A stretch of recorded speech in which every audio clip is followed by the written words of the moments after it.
Two witnesses were called to the stand in federal court in a hearing for a Klamath Falls resident, Negassi Zuberi. Zuberi is currently facing multiple kidnapping charges after he allegedly kidnapped a Seattle woman last summer and brought her to his home in Klamath Falls. And he kept her in a cinder block cell. Just to recap, 30-year-old Negassi Zuberi is facing 8 criminal charges, including 2 counts of kidnapping. He's accused of kidnapping a woman from Seattle, sexually assaulting her on the drive to Klamath Falls, where he then kept her in a cinder block cell. Those pictures are on your screens right now. The victim was able to punch her way through the door of the cell, escape, and flag down a passerby for help. We know that Zuberi is facing 2 counts of kidnapping, and a second victim was mentioned in court.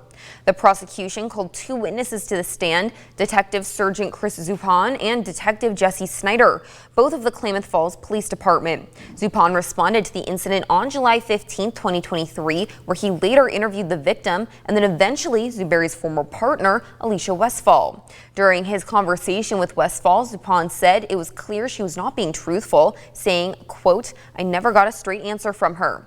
Snyder was called in to help on July 15th after Zuberi's phone was pinged in Merlin. Snyder was able to find Zuberi's car, a white Nissan Altima, in Merlin. Both detectives mentioned a possible second kidnapping victim as well, which is why the police department got the FBI involved in the case. Zuberi's attorney requested that his shackles be removed while in court. The prosecution argued that Zuberi made multiple phone calls from jail, threatening to hurt himself and others. The judge decided to leave Zuberi in the shackles for the time being.